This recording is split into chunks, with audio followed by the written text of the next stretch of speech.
시편 115편에 보면 하나님께서 우상에 대해서 이렇게 말씀하십니다. 사람의 손으로 만든 우상은 입이 있어도 말하지 못하며 눈이 있어도 보지 못하며 귀가 있어도 듣지 못하며 코가 있어도 냄새 맡지 못하며 손이 있어도 만지지 못하며 발이 있어도 걷지 못하며 목구멍이 있어도 작은 소리조차 내지 못하느니라. 우상은 작은 소리조차 내지 못합니다. 우리가 믿는 하나님은 어떤 분이신가? 이사야 1장 18절입니다. 여호와께서 말씀하시되, 하나님은 말씀하시는 분입니다. 하나님은 홀로 우리에게 말씀하시는 것뿐만 아니라 오라 우리가 서로 변론하자. 쉽게 번역한 번역본을 보면 우리가 서로 변론하자 이렇게 번역을 했습니다. 우리가 허심탄회하게 이야기해보자. 하나님이 이스라엘 백성들에게 이렇게 말씀하십니다. 하나님은 살아계십니다. 하나님은 우리에게 말씀하시고 우리의 말을 들으시고 우리와 대화하시는 분, 우리의 삶에 구체적으로 함께 하시고 우리를 인도하시는 분입니다. 제가 신학대학원 2학년 때 2학년 2학기였습니다. 이제 교육전도사 생활을 하면서 성경에 대해서 너무 갈급함이 일어났습니다. 그래서 하나님 앞에 기도했습니다. 정말 간절하게 기도했습니다. 하나님, 성경을 깨닫고 싶습니다. 성경을 알고 싶습니다. 하나님 은혜를 주십시오. 간절하게 기도를 했는데 그때 제 마음속에서 하나님이 음성을 주셨습니다. 네가 정말 성경을 알고 싶다면 창원을 떠라. 제가 창원에서 교육전도사를 하고 있었습니다. 제가 창원을 뜬다는 의미는, 직장을 다닐 때는 직장이 제 최소한의 울타리가 되어줬습니다. 제가 신학대학원에 다니면서 교육전도사를 할 때는 제가 섬기는 교회가 저의 최소한의 울타리가 되어줬습니다. 그런데 제가 창원을 뜬다는 것은 이제 신학대학원 3학년 때 성경을 연구하기 위해서 저는 사역을 하지 않기로 결심을 했습니다. 그러면 저는 사례비를 주는 데가 없습니다. 신학대학원 3학년 2학기 등록금을 내야 되는데 저에겐 등록금도 없습니다. 그리고 저희 큰딸이 제가 3학년이 되는 그해 초등학교 입학을 하게 됩니다. 그러니까 제가 보호받을 수 있는 모든 울타리가 다 없어지는 겁니다. 제가 창원을 뜬다는 것은. 저는 하나님 앞에 음성을 듣게 해주십시오 이런 기도 안 합니다, 여러분. 저는 그런 사람 아닙니다. 그런데 결정적일 때는 하나님이 그렇게 음성을 주신 그런 경험이 몇 차례 있습니다.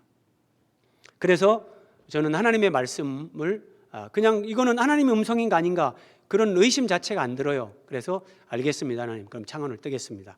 준비를 해서 이제 교회에 미리 말씀을 드리고 이제 이삿날이 다가왔습니다. 제가 그때만 해도 좀 덜 다듬어졌고 정말 이렇게 제가 불파였습니다. 불파. 그래서 막 열정맨이었는데 제가 너무 앞섰죠. 그래서 제가 공부하는 신학대학원은 수원에 있으니까 집은 수원으로 구하지만 내가 교회는 내 이 뜨거운 열정을 충족시켜 줄 수 있는 그런 목회자가 있는 서울의 이 A교회, B교회 둘 중에 한 교회로 내가 가야 되겠다. 딱 그렇게 생각을 하고 있었습니다. 그러면서 이제 이삿날이 다가올 때 기도를 했죠. 하나님, 이 두 교회 가운데 어느 교회를 갈까요? 그때 하나님께서 또 저에게 음성을 주셨습니다. 마음에 하나님의 음성이 들리는 거예요. 이렇게요. 너는 왜 교회를 네가 정하냐? 그래서 제가 다시 하나님 앞에 대답했죠. 그러면 하나님 어디로 가라고요?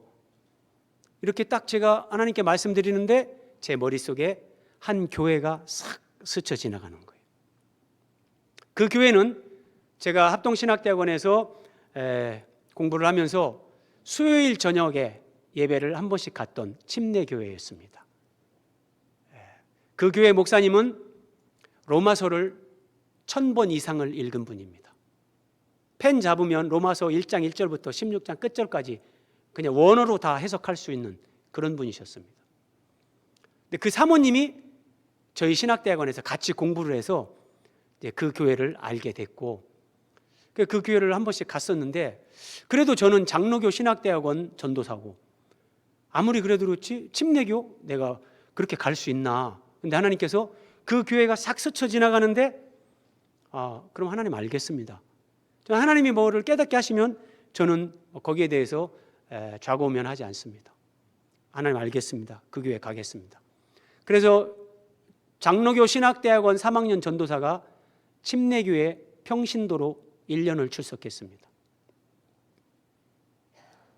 그 교회 가서 그 목사님이 이제 제가 합동신학대학원 재학생인 걸 아니까 제가 처음에 말씀을 드렸어요. 목사님, 성경을 배우고 싶어서 왔습니다. 좀 가르쳐 주십시오. 그 목사님이 저에게 이러시더라고요. 딱 하나만 얘기해 주겠다.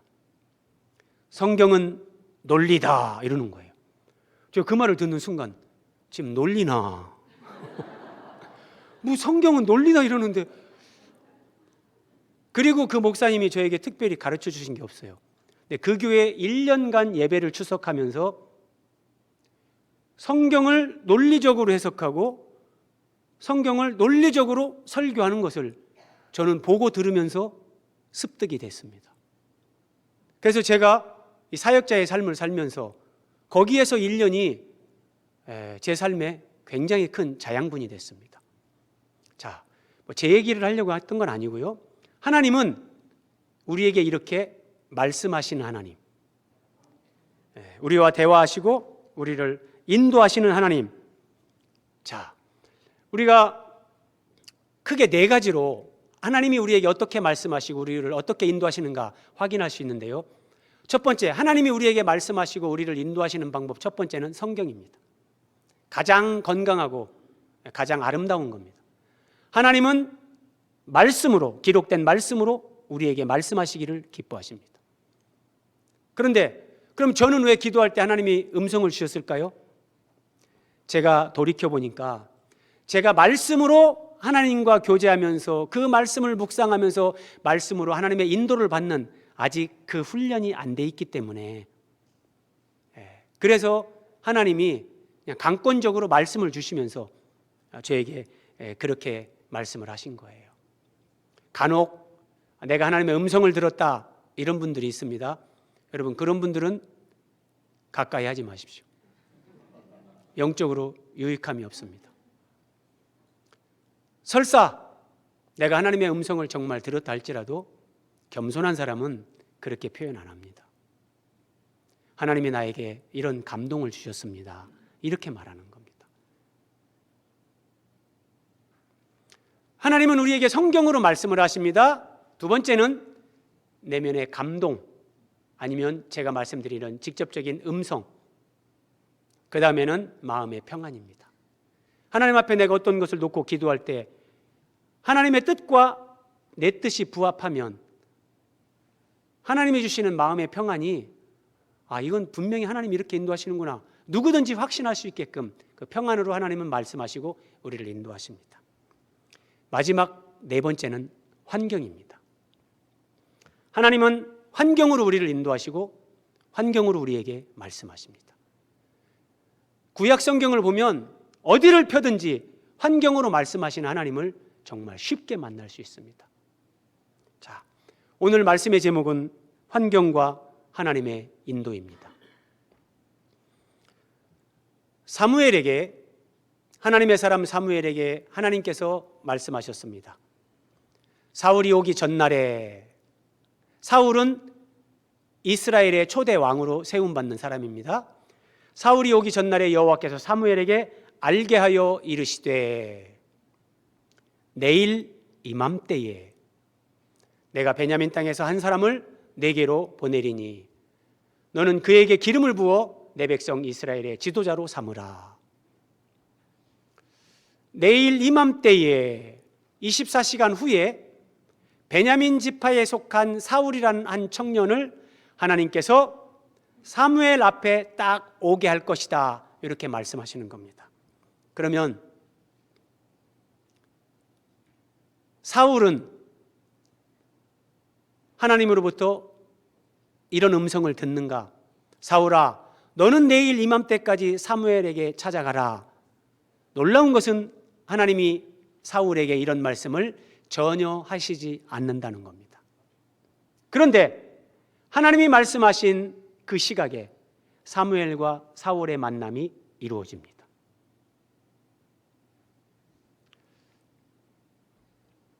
사도행전 10장에 보면 가이사랴에 사는 고넬료가 나옵니다. 자, 이스라엘 지도를 여러분이 머릿속에 이렇게 입력해 놓으시면 아주 유익합니다. 자, 왼쪽에 항상 지중해가 있고 그 지중해 동남쪽이 하나님이 주신 약속의 땅 가나안인데, 자, 여기가 가이사랴입니다. 가이사랴. 베드로가 신앙 고백을 한 가이사랴 빌립보 여기하고 다른 데입니다. 자, 가이사랴에 고넬료라 하는 백부장 이방인이 아주 경건한 사람, 하나님을 경외하는 사람이었습니다. 이 사람이 기도하는데 하나님께서 이 말씀하셨어요. 요빠에 사람을 보내어 시몬 베드로를 청하라. 그리고 요빠에 있는 베드로에게 하나님께서 환상을 보여주셨습니다. 그리고 이 환상의 의미가 뭐지? 베드로가 생각할 때 하나님이 말씀하셨습니다. 너를 찾는 사람들이 지금 와 있다. 너는 그들을 따라서 가이사랴로 가라. 하나님이 고넬료에게 베드로에게 두 사람에게 말씀을 하셔서 두 사람이 만나고 베드로가 고넬료의 집에서 복음을 전하면서 성령이 임하시고 하나님의 구원 역사가 이루어졌습니다. 이것이 일반적인 거고 상식적인 겁니다. 그런데 하나님은 사무엘에게 내일 이맘때에 내가 베냐민 지파의 한 사람을 너에게 보낼 것이다. 너는 그에게 기름을 부어 내 백성 이스라엘의 지도자로 삼으라. 이렇게 말씀하셨는데 사울에게는 어떤 것도 하나님이 말씀하시지 않습니다. 그러면 사울과 사무엘의 만남은 어떻게 이루어지는가? 사무엘상 9장 3절입니다. 사울의 아버지 기스가 암나귀들을 잃고 사울의 집에 암나귀들을 잃어버리는 한 사건이 발생합니다. 여러분, 하나님은 살아계시고 하나님은 환경으로 우리에게 말씀하시고 인도하시는 분입니다. 암나귀들을 잃어버렸습니다. 사울의 아버지 기스가 아들에게 말합니다. 한 사환을 데리고 가서 암나귀들을 찾으라. 그래서 사울이 암나귀들을 찾으러 길을 떠났다가 하나님이 말씀하신 그 시각에 그 장소에서 사무엘을 만나게 되는 겁니다.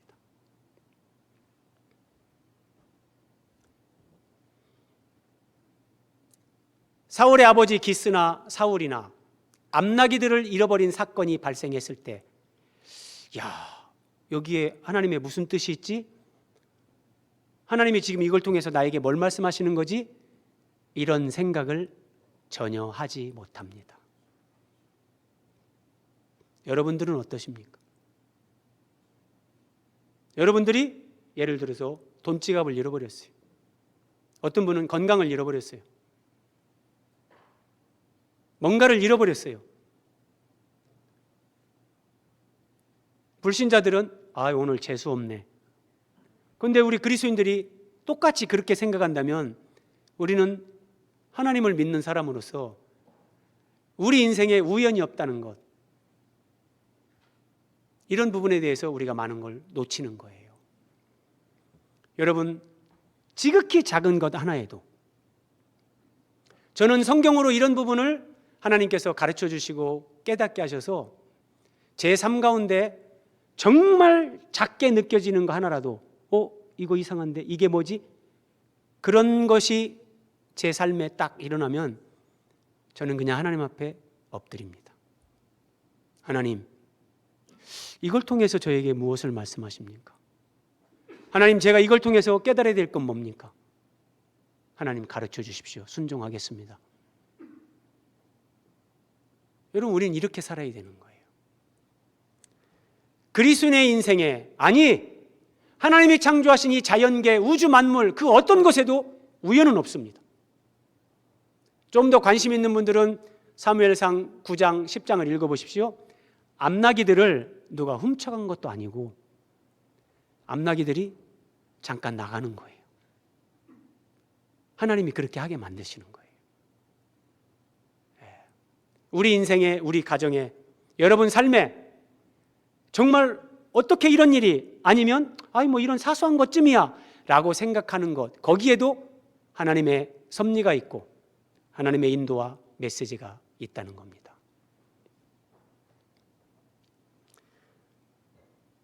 지금 여기까지 여러분들이 오시면서 다 하나님을 믿고 믿음 안에 살면서도 이런 경험이 누구에게나 다 있을 거예요. 어떤 사람은 돈을 잃어버렸어요. 보증을 잘못 썼든지, 어떤 이유로든지 정말 돈 잃어버리는 사람들 많습니다. 어떤 분은 건강을, 어떤 분은 직장을, 어떤 분은 사랑하는 사람을 잃습니다. 여러분, 예컨대 마음의 평안을 잃었어요. 그러면 이제 여러분들이 경험상 알잖아요. 내가 하나님 앞에 지금 뭔가 하나님 뜻대로 내가 지금 서 있지 못하구나. 그래서 하나님이 이 불편함으로 나를 깨닫게 하시는구나. 이제 신앙생활을 어느 정도 하신 분들은 마음의 평안, 그 불편함, 이것으로 이런 영적인 이제 감각, 하나님이 말씀하시는 것들을 어느 정도 인지를 하는데, 그 마음의 평안뿐만 아니라 내 삶의 주변에서 일어나는 크고 작은 모든 일들 가운데 이런 하나님의 주권적인 섭리와 인도하심, 메시지가 있다는 겁니다.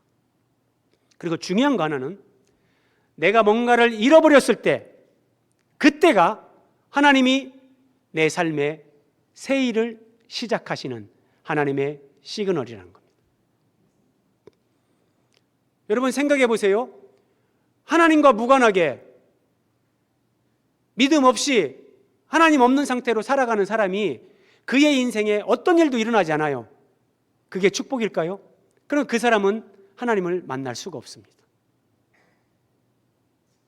만날 수가 없어요. 그래서 뭔가를 잃어버리고 뭔가 내 뜻대로 되지 않는 일, 그 사건 앞에서 우리는 하나님이 행하시는 일을 목도하게 되는 겁니다. 자, 아직은 이 환경 가운데 하나님의 인도와 메시지가 있다는 것을 깨닫지 못하는 사울. 한번 보십시오. 자, 에브라임 산지 이렇게 나오잖아요. 그럼 지도로 보면 여기입니다. 에브라임 지파가 분배받은 땅, 그리고 파란색의 베냐민 사람의 땅 나오죠. 베냐민, 유다 지파 바로 위에 베냐민 지파가 분배받은 땅이 있습니다. 그러니까 사울이 베냐민 지파예요. 그래서 베냐민 지파에 속한 사울이 이 베냐민 지파 땅에서 에브라임 지파 땅으로 계속 암나기들을 찾으러 다녔다, 이 얘기예요. 자, 한번 보세요. 환경에 하나님의 인도와 메시지가 있다는 것을 모르는 사람들은 어떻게 하는가? 자기가 할 수 있는 인간적인 노력, 인간적인 수단 방법을 다 동원합니다. 에브라임 산지와 살리사 땅으로 두루 다녀보았으나, 두루 다녀봅니다. 살림 땅으로 두루 다녀보았으나, 다 다녀봅니다. 베냐민 사람의 땅으로 두루 다녀보았으나, 다 다녀봅니다. 어떤 사람이 건강을 잃었습니다. 사업에 실패를 하고 경제적으로 어려움을 겪습니다.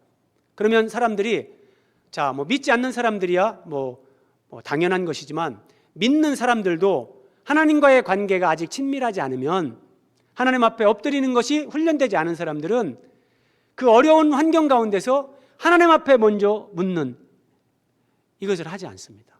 그리고 내가 할 수 있는 거, 이 사람한테 가보고 저 사람한테 가보고 이쪽으로 가보고 저쪽으로 가보고 두루 다녀보고 두루 다녀보고 두루 다녀봅니다. 그런데 안 됩니다.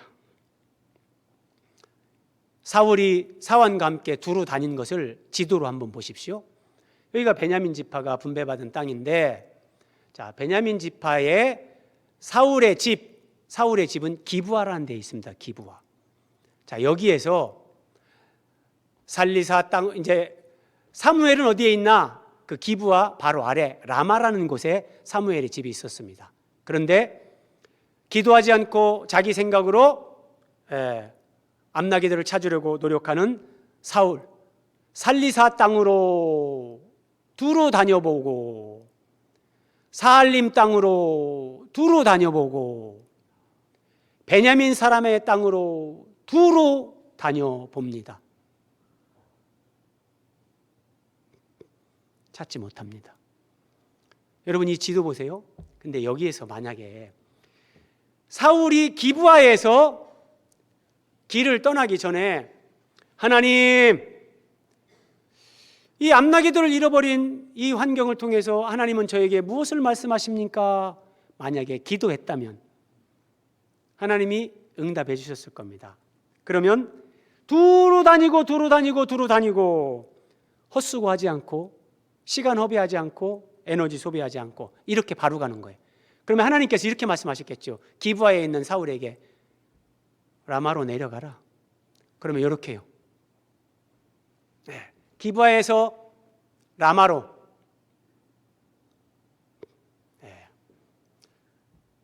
바로 내려가는 거예요. 최단거리. 그런데 하나님 앞에 묻는 훈련이 안 돼 있으면 내가 뭔가 열심히 노력하고 내가 할 수 있는 것을 다 하지만 헛수고입니다. 그래서 그리스도인은 내 노력보다도 더 우선되어야 되는 것이 하나님 앞에 기도하며 묻는 겁니다.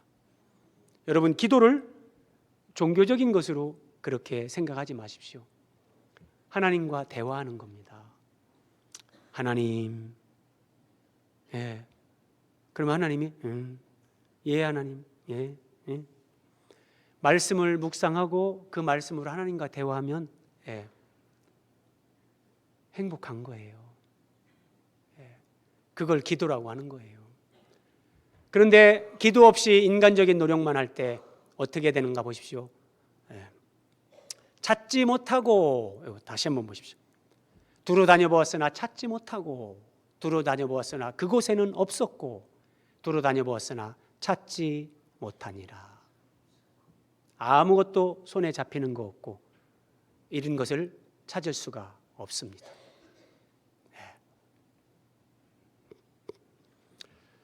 오늘 말씀을 여러분들이 좀 더 자세히 묵상을 하면 어떤 면에서 소름이 돋을 수 있어요.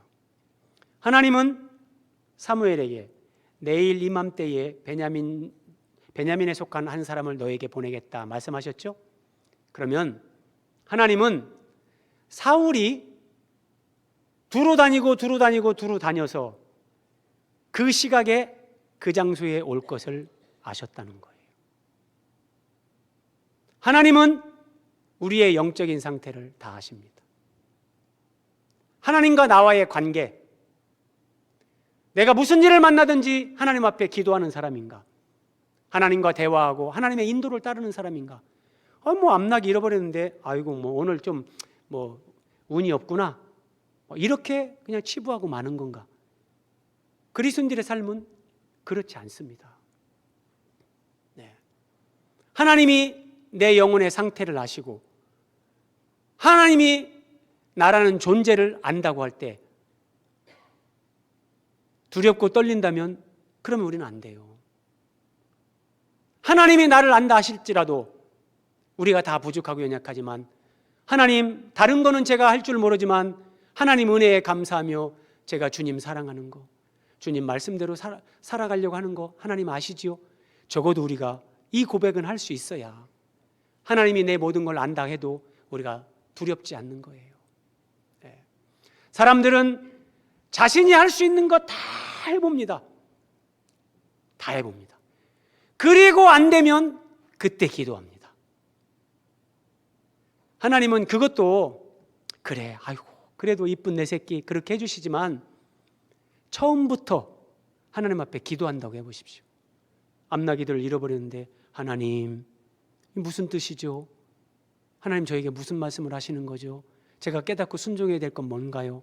이렇게 물으면 하나님이 얼마나 이뻐하시고 그래서 하나님이 얼마나 더 은혜를 주시고 복을 주실까요? 여러분, 문제 해결의 가장 빠른 길은 하나님께 묻는 겁니다. 꼭 내 문제 해결을 받기 위해서가 아니라 인생을 살아가면서 우리가 부름을 받고 한 생을 믿음으로 살아가면서 주님과의 관계에서 이것은 매우 중요한 겁니다. 기도가 훈련되지 않으면 그 기도가 그냥 한순간에 되는 게 아니에요. 그게 그냥 안 됩니다. 말씀을 들으면서 은혜 받는 거, 그것도 아름답고 귀합니다. 그런데 정말 내가 누가 보든 보지 않든 하나님 앞에서 기도로 늘 주님과 대화하고 교제하면서 그렇게 살아가는 이 삶이 세워지는 것은 오랜 훈련과 반복적인 하나님 앞에서의 그런 노력이 필요한 겁니다. 사울이 사환을 데리고 암나기들을 찾으러 이곳으로 저곳으로 다녔습니다. 그리고 이제 숲 땅에 이른 때에 사울이 사환에게 이르되 돌아가자. 더 이상 못 찾겠다. 안 되겠다. 돌아가자 그러는 겁니다. 예컨대 어떤 사람이 건강을 잃었습니다. 어떤 사람이 재물을 잃었습니다. 그래서 이 사람에게도 연락해보고 이 사람에게도 도움을 요청해보고 다 해보고 건강을 잃은 사람이 유명하다는 병원 다 찾아가 봤습니다. 저 지역에 촌이지만 명의가 있다더라. 다 찾아가 봤습니다. 저기 한방병원이 잘한다더라. 거기까지 가봤습니다. 그래도 안 돼요. 그래서 이제 포기하는 상태가 되는 겁니다. 돌아가자. 그때 사울과 함께 갔던 이 사환이 사울에게 이렇게 말합니다. 보소서, 이 성읍에 하나님의 사람이 있는데 존경을 받는 사람입니다.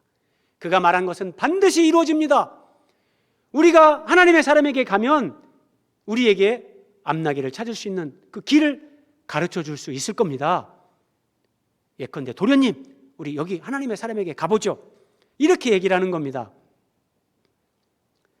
여러분, 이스라엘의 왕으로 세움받는 사울은 하나님의 사람이 어디에 있는지 모릅니다. 관심도 없습니다. 그런데 그 집의 종은 하나님의 사람이 어디에 있는지, 그 하나님의 사람이 말하는 것은 다 그대로 이루어진다는 거, 이걸 알고 있습니다. 아버지 기스가 암나기들을 찾으러 가라라고 하면서 사환을 데리고 가라 이렇게 말해요. 이게 우연이 아니라니까요. 사울 혼자 갔으면 그냥 집으로 돌아갔습니다.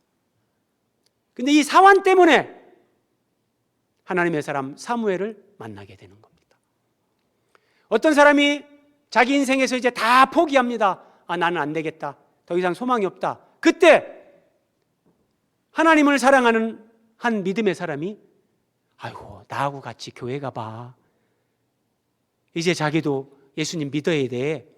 근데 이렇게 얘기하는 거예요. 그럼 이 갈급한 심령이 정말 더 이상 의지할 것 없는 그 상태가 된 사람들은 그 말이 복음으로, 기쁜 소식으로 들리는 거예요. 그래서 교회에 나오는 거예요.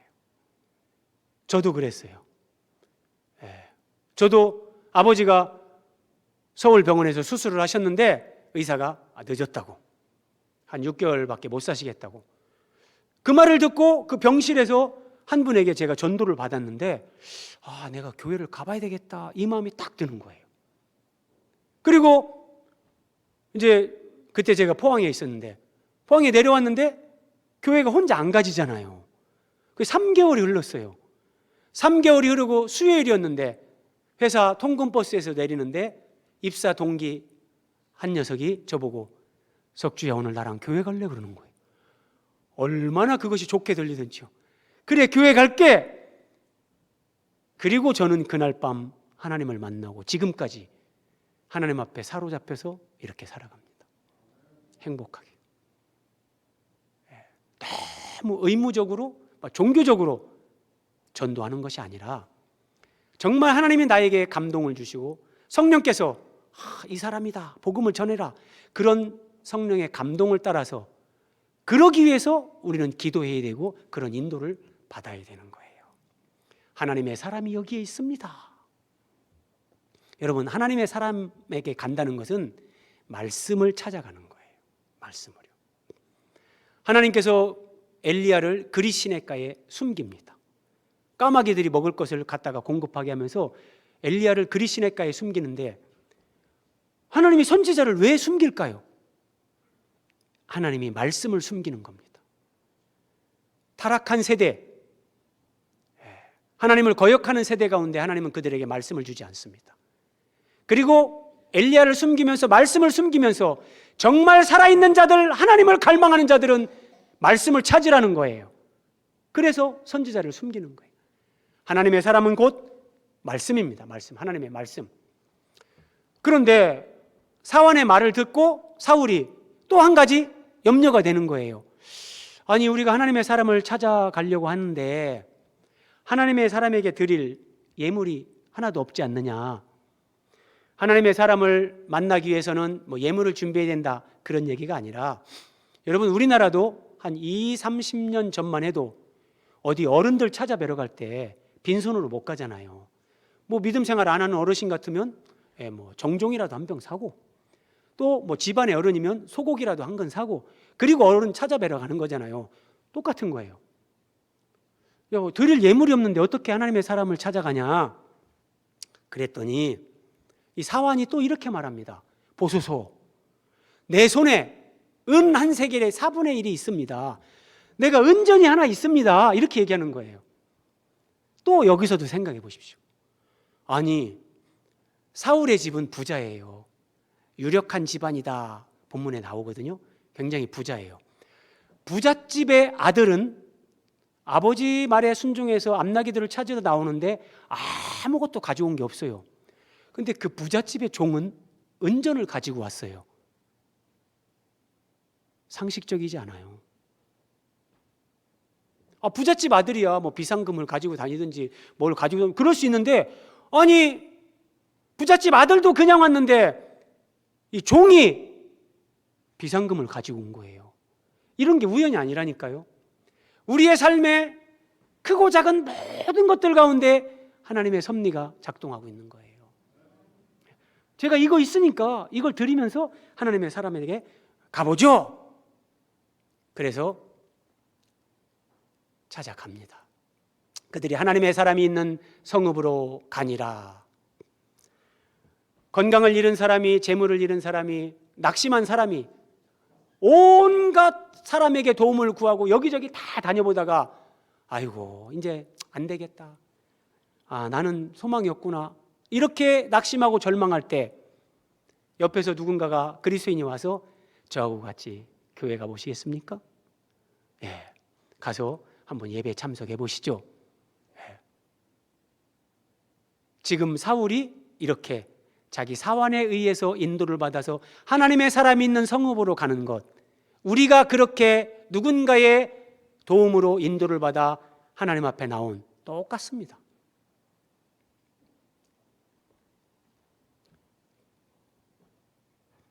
사울이 사무엘 앞에 도착을 했습니다.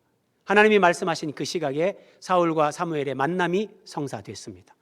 그때 하나님께서 사무엘에게 이렇게 말씀하십니다. 이는 내가 네게 말한 사람이니 이가 내 백성을 다스리리라. 베냐민 지파 이 사람이 내가 이스라엘을 위해 택한 왕이다, 이렇게 말씀하시는 거예요. 여러분, 암나기들을 잃어버렸다가 그거 찾으러 갔다 사울은 왕이 됩니다.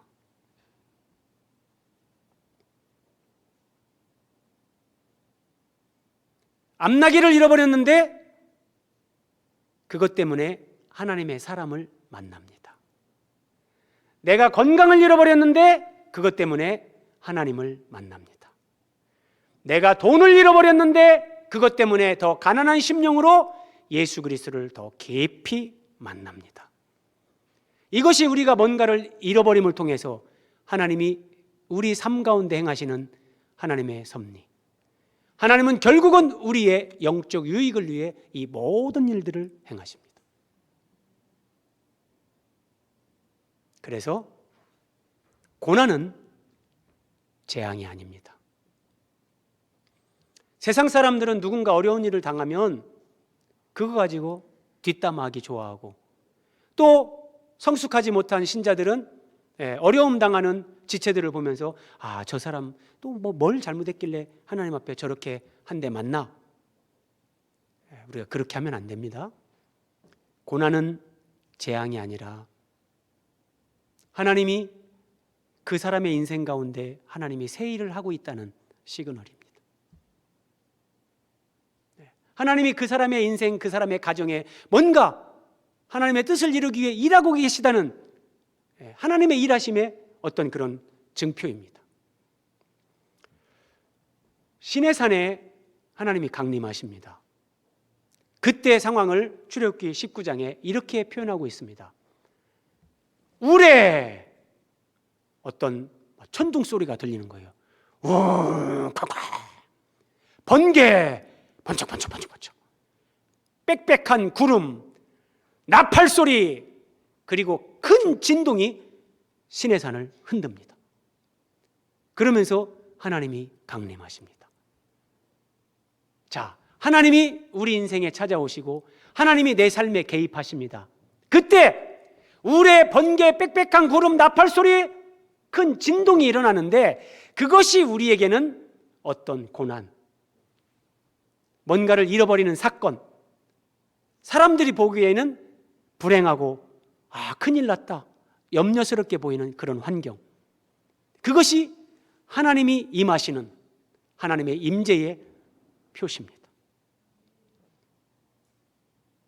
하나님은 전능하시고 위대하십니다.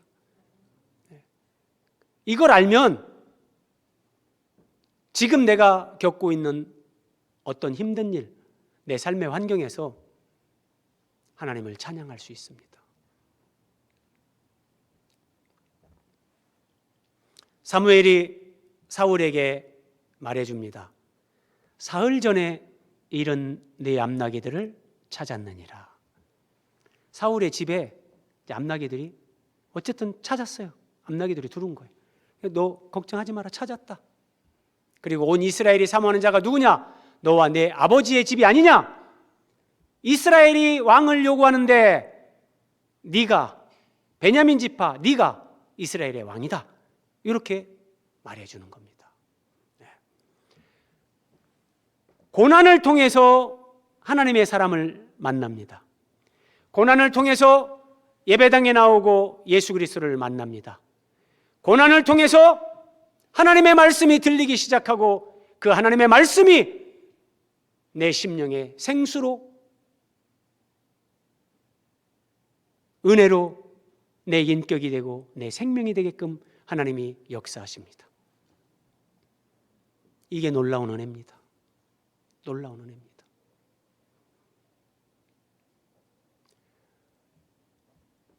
고난을 통해서 하나님의 사람을 만나고 하나님께 더 가까이 나가고 말씀을 깨닫게 되고 그 진리의 말씀이 내 삶을 이끌고 주장하는 그런 상태가 되면, 어쨌든 하나님의 사람을 먼저 만나면, 우리가 믿음 생활이 시작되면 잃어버렸던 것을 하나님이 찾게 하십니다.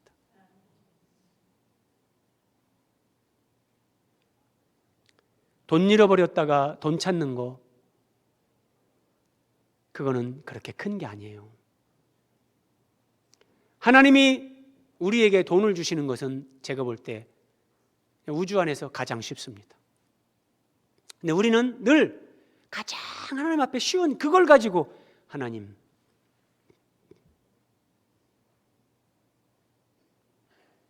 하나님도 어려운 게 하나 있습니다.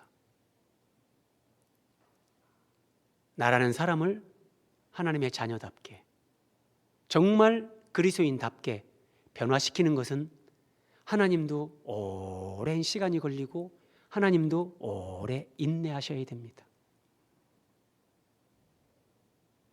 인간의 변화와 성숙은 속성반으로 되지를 않습니다.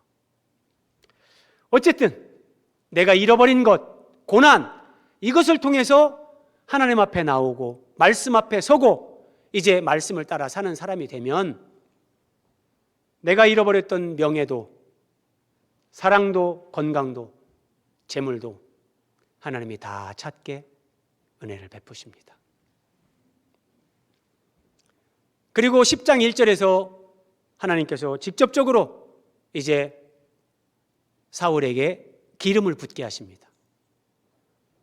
이스라엘의 지도자로 그를 삼아서 정말 이제 명실공히 하나님이 세운 이스라엘의 왕으로 세움을 받습니다. 자,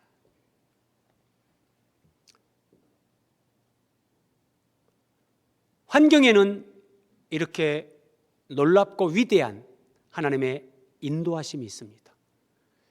이야, 암나기들을 잃어버렸는데 처음에는 정말 오늘 재수없다. 이런 불행한 일이 왜 우리 가정에 이렇게 반응을 했겠지만 그것을 통해서 하나님의 사람을 만납니다. 그리고 잃은 것을 찾습니다. 왕으로 세움을 받습니다.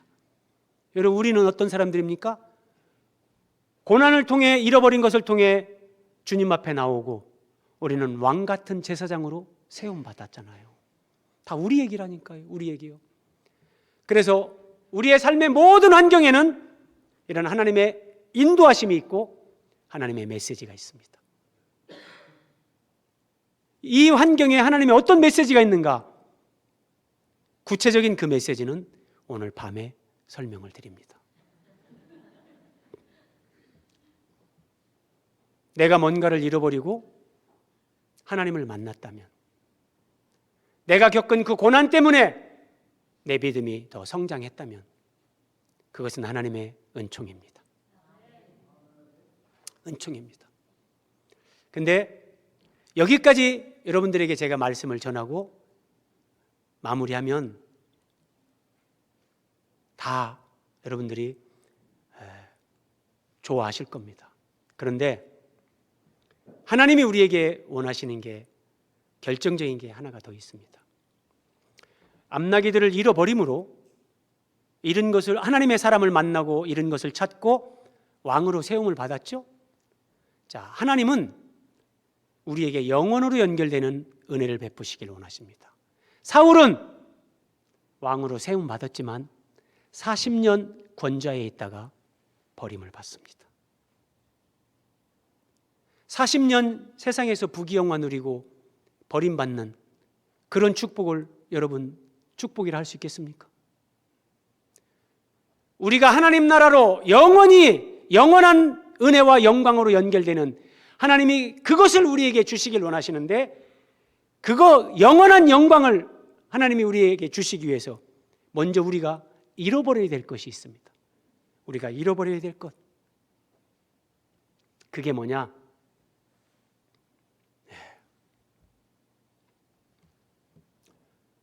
주님이 말씀하십니다. 누구든지 나와 복음을 위하여 자기 목숨을 잃으면, 자기 목숨을 잃으면.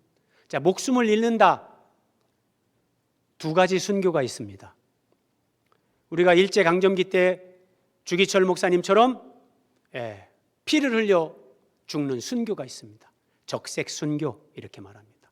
그런데 삶 속에서 하나님의 말씀대로 순종하고 진리의 말씀 예수 그리스도를 내가 살아내기 위해서 나를 부인하고 나를 십자가에 못 박는 자기 죽음, 이 자아의 죽음, 그 죽음의 과정을 가는 사람들, 이 순교를 백색 순교 이랍니다. 순교에는 이 두 가지가 있습니다. 여러분, 하나님 나라에 가면 정말 주님과 복음을 위해 순교하신 분들을 하나님이 가장 존귀케 하시지 않겠습니까? 그렇습니다. 주님은 나와 복음을 위하여 말씀하셨어요. 우리 주님과 복음과 교회를 위해 자기 목숨을 잃는 사람, 적색 순교만 얘기하는 게 아닙니다.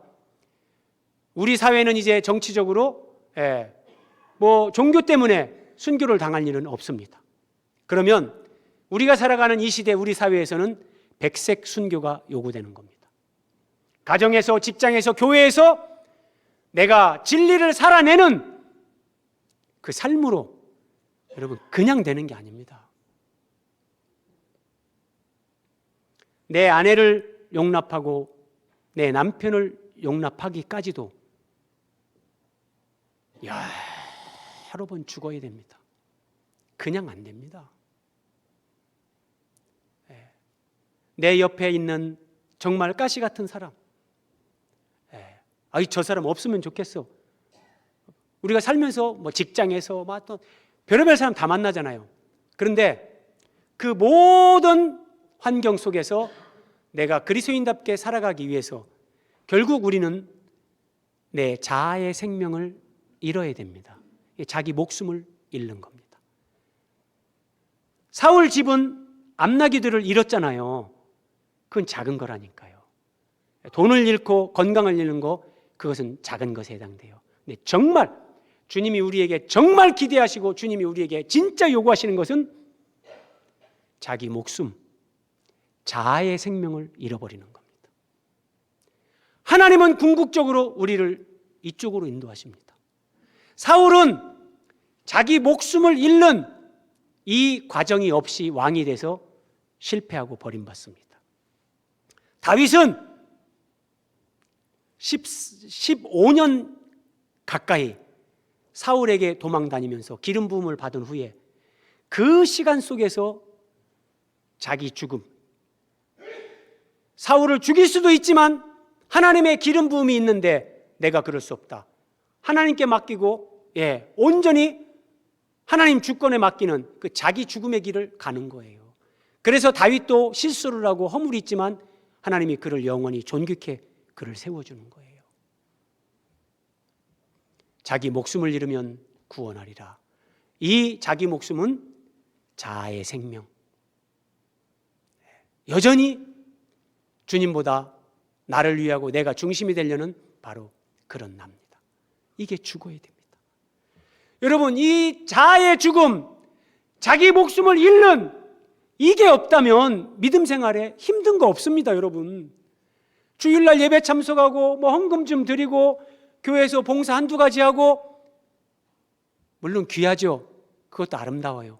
그런데 그것은 우리가 은혜 받고 조금만 애쓰면 다 할 수 있어요. 그런데 누구나 할 수 없는 것은 자기 목숨을 잃는 거예요.